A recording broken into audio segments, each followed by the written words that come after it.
Hello à tous, c'est Gabriel et bienvenue dans un tout nouvel épisode de Point Tech. Aujourd'hui nous allons comparer deux objectifs Nikon, un très vieux et un très récent. Voilà, magnifique. Alors nous avons d'un côté le Nikon 55-200 DX avec image stabilisation, avec VR comme ils disent chez Nikon, qui coûte encore aujourd'hui à peu près 210 € sur Amazon, hein, voilà, on va pas mentir, c'est très cher pour ce que c'est. Et de l'autre côté nous avons le Nikon 70-210 qui est un très vieil objectif série E, c'est un objectif 100% manuel qui a donc pas de stabilisation du coup.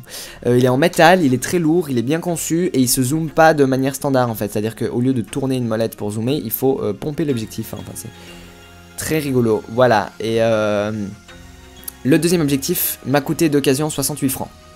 Enfin, beaucoup moins que les 210 € du 55-200. Voilà, et du coup on va les comparer.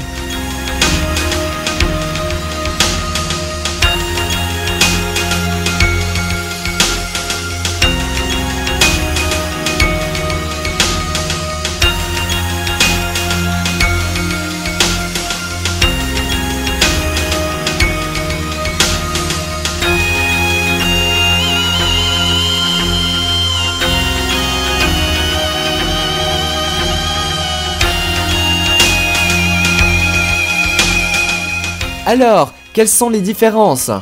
Il n'y en a pas, c'est la même chose. Voilà, merci, abonnez-vous, hein? Non, alors en vrai, on peut remarquer effectivement que le vieil objectif, donc le 70-210, a un peu plus d'aberration chromatique. Ça se voit pas sur ces exemples-là, mais ça se voit sur les plans du début.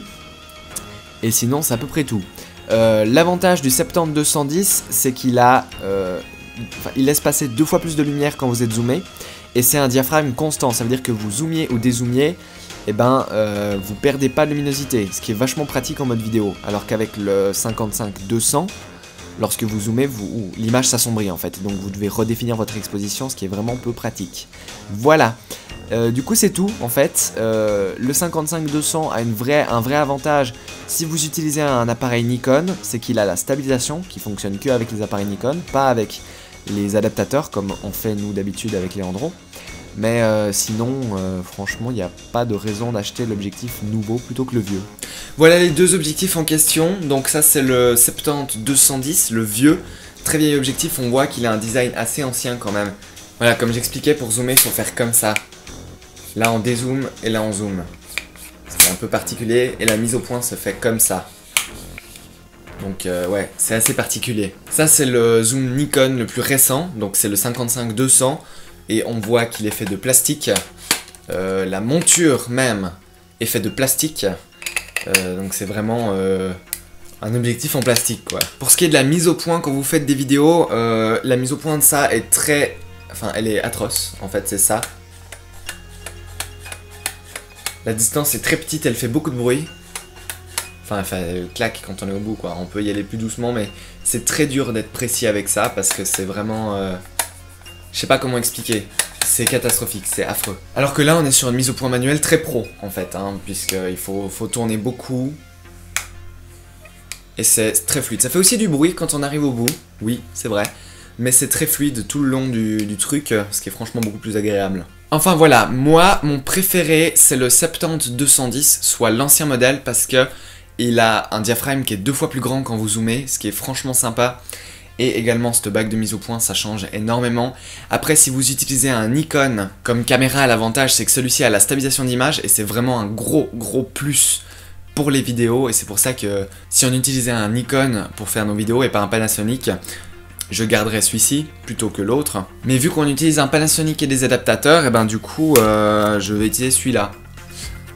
Parce qu'on a 2 fois plus de luminosité, etc. Très bien, j'espère que cette vidéo vous a plu. Il y a une grosse particularité à cette vidéo, est-ce que vous l'avez remarqué? Je pense pas, hein. L'entièreté de cet épisode, y compris cette séquence maintenant, a été filmée avec la toute première caméra Gléo. Le Nikon D3200, qu'on utilise depuis le tout début.